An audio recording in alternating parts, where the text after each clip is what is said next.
Olá, meus amados irmãos, obreiros e obreiras, líderes em geral da nossa igreja, da sede, das nossas congregações, em Juiz de Fora, em Rio Novo, enfim, toda a nossa liderança, que a bênção do Senhor seja sobre a sua vida, sobre a sua família, nesse dia tão maravilhoso.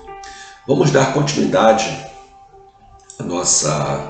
às nossas reflexões para a liderança, os nossos devocionais pastorais que temos postado aqui para compartilhar com os irmãos algum conhecimento, alguma informação bíblica que sejam úteis para a nossa vida ministerial. E hoje, dando continuidade então, abordarei o subtema, Integridade é uma vitória, não um dom. Integridade é uma vitória e não um dom. Ainda seguindo, apenas para recapitular, o tema geral que nós estamos abordando é razões pelas quais um coração íntegro é tão importante para os líderes cristãos. Razões pelas quais o coração íntegro é tão importante para a liderança cristã. E hoje aqui, abordando o subtema, integridade é uma vitória e não um dom. Eu pergunto aos irmãos, o que caracteriza o sucesso de um líder? O que caracteriza realmente uma liderança vitoriosa? Será que a vitória de um líder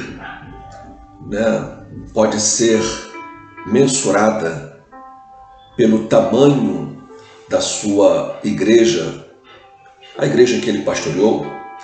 Será que a vitória de um líder está relacionada ao tempo que ele passou à frente daquela igreja, ou daquele departamento, ou daquela organização de modo geral? Enfim, quanto é que nós podemos dizer e em que aspectos nós podemos nos basear para afirmar que tal líder ele foi vitorioso enquanto liderou aquela igreja, ou aquele departamento, ou aquela organização? À luz da palavra de Deus, meus amados, nós entendemos que a vitória de um líder não está relacionada diretamente à questão do tempo em que ele venha passar à frente de uma igreja, liderando, ou de um departamento.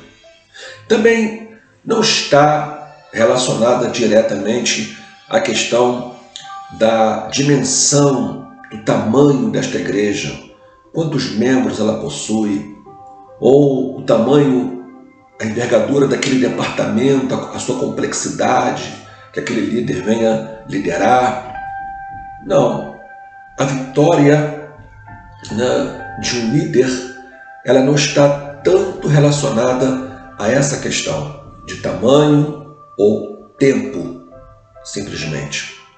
Os líderes vitoriosos são aqueles que passam pela vida, sem arranhões de caráter. Não importa se a igreja que ele pastoreou foi uma mega igreja com milhares de membros, ou se foi apenas uma simples congregação. O que será levado em conta ao término do seu ministério será que na verificação da sua vida cristã, se não houve arranhões de caráter.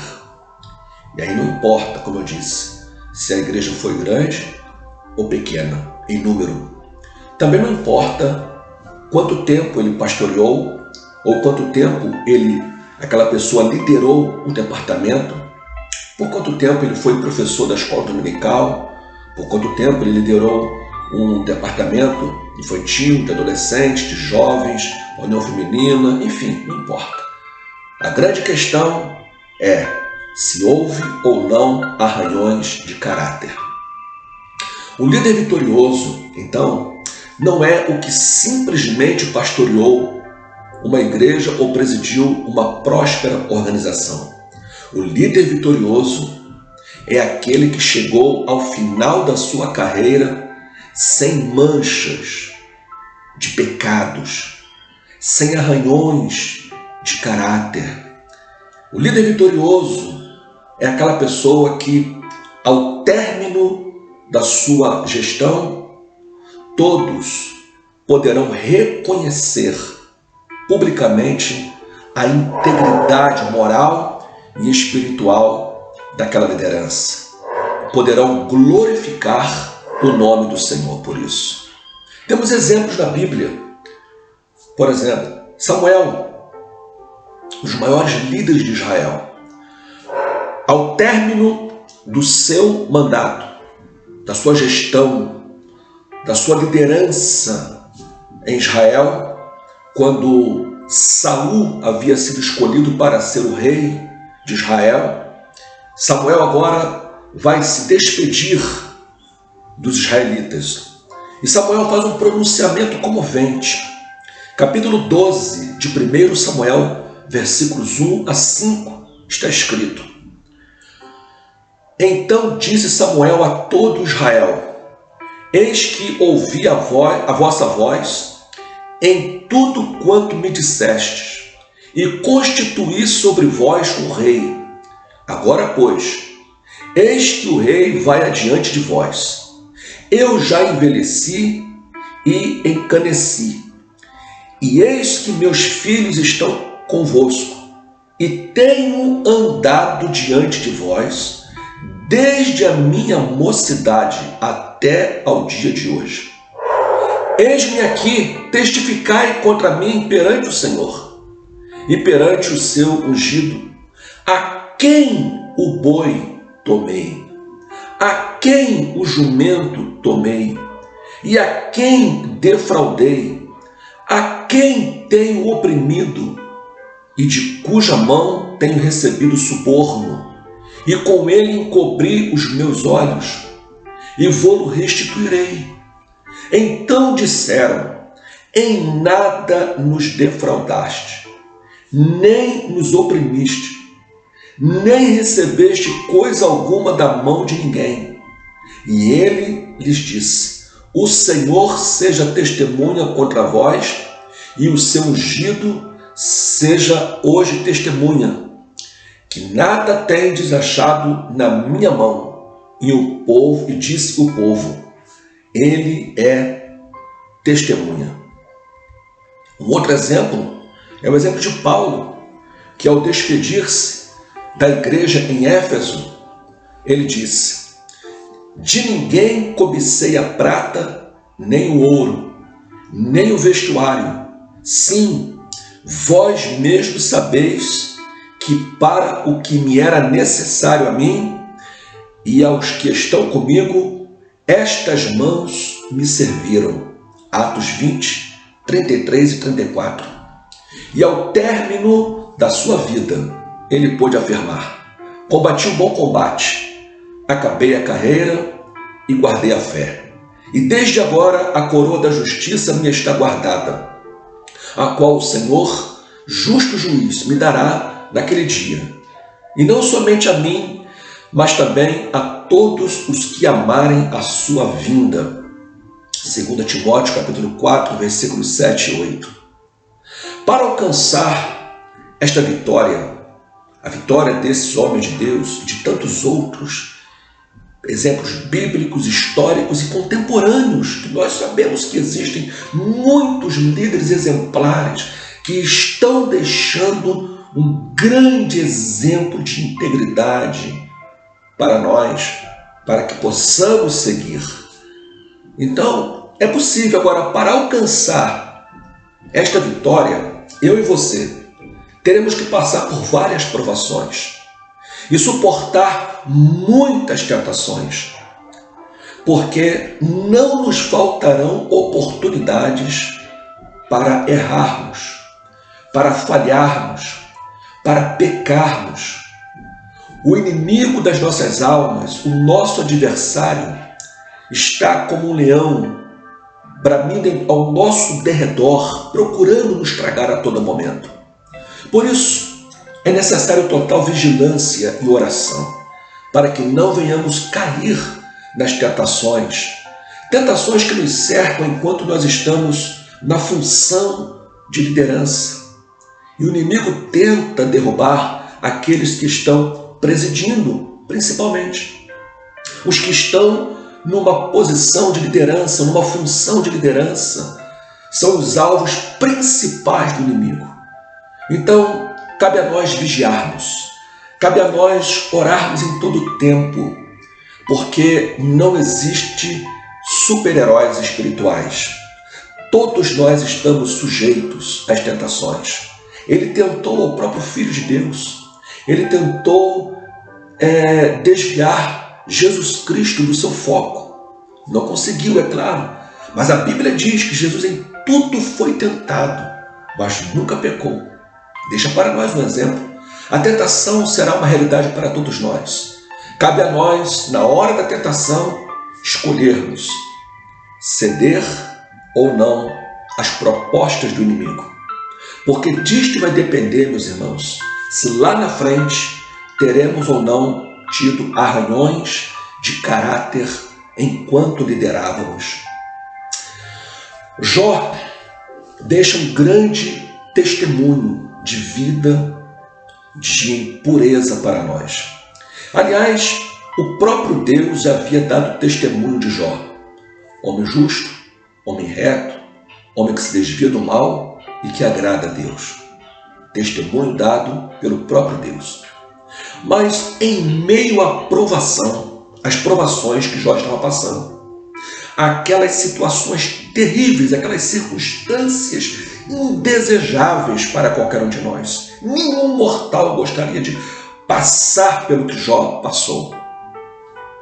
Mas em meio ao fogo intenso da provação, em que ele teria tudo para abandonar a Deus, para seguir aquela proposta que lhe foi feita: abandone esse teu Deus e morre. Jó, no auge das suas aflições, capítulo 27, versículo de 1 a 6, ouça o que ele diz.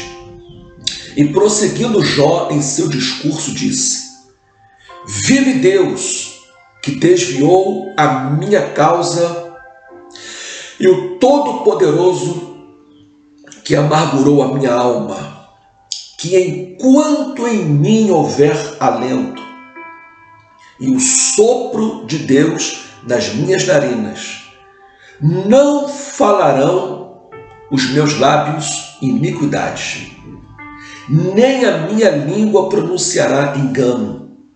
Longe de mim que eu vos justifique, até que eu expire.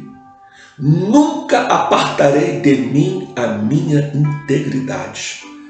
A minha justiça me apegarei e não alargarei.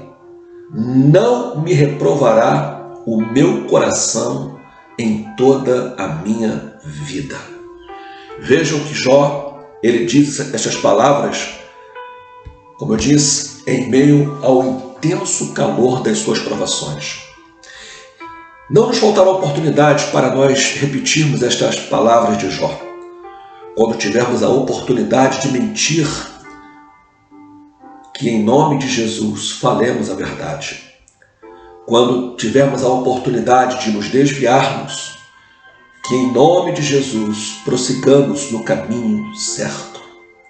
Quando tivermos a oportunidade de falarmos mal de alguém, que em nome de Jesus, se não pudermos falar bem desta pessoa, que fiquemos quietos, calados, mas não vamos fazer o papel do diabo, que é o acusador e o caluniador. São situações como estas e outras inúmeras que nos acompanham todos os dias como tentações, como propostas do inimigo para promover arranhões de caráter na nossa vida. Que o sangue de Jesus nos cubra, meus amados. Que estejamos envoltos no manto da graça de Deus, protegidos por Deus, mas em todo o tempo vigilantes e atentos, porque o que importa não é quanto tempo vamos presidir, não é por quanto tempo passaremos à frente de uma igreja pastoreando, de uma congregação, de um campo, ou presidindo um departamento da igreja, ou qualquer organização que seja. Por quanto tempo, e não importa também o tamanho, a dimensão dessas coisas que nós estaremos presidindo ou pastoreando. Igreja, congregação, departamentos, enfim. Mas o que vai importar é se lá na frente o nosso coração ainda estiver puro diante de Deus. Vamos orar? Pai, em nome de Jesus, estamos diante da Tua palavra que nos ensina princípios, que nos mostra verdades vividas por servos de Deus, que enquanto estiveram aqui neste mundo, tiveram a oportunidade de viver uma vida íntegra, uma vida justa, uma vida correta, diante de Deus e da sociedade. Não lhes faltaram oportunidades para desistirem e para sucumbirem ao pecado, mas com a graça de Deus e em total vigilância e oração, permaneceram fiéis no seu propósito até o fim e conseguiram chegar ao final de suas vidas sem nenhuma acusação moral, espiritual, que pudesse ter comprometido o seu ministério. Senhor, da mesma forma como fostes com esses teus servos, sê conosco também, Senhor. Nos proteja e nos livre do mal. Que nós possamos em toda a nossa caminhada estar resplandecendo a santidade de Deus no nosso ministério, na nossa liderança. Mas se porventura, Senhor, alguém cair, se porventura qualquer um de nós vacilarmos, que o sangue de Jesus Cristo nos purifique de todo pecado e possamos encontrar em Ti, por graça, o perdão pelos nossos erros. Mas livra-nos do mal, Senhor. Livra-nos do vil tentador. Dá-nos o discernimento espiritual para que não haja em nós nenhuma acusação do inimigo e que o nosso ministério seja realmente irrepreensível diante de Deus e diante dos homens. A oração que eu faço no nome de Jesus. Amém, Senhor. Amém. Deus lhe abençoe no nome de Jesus.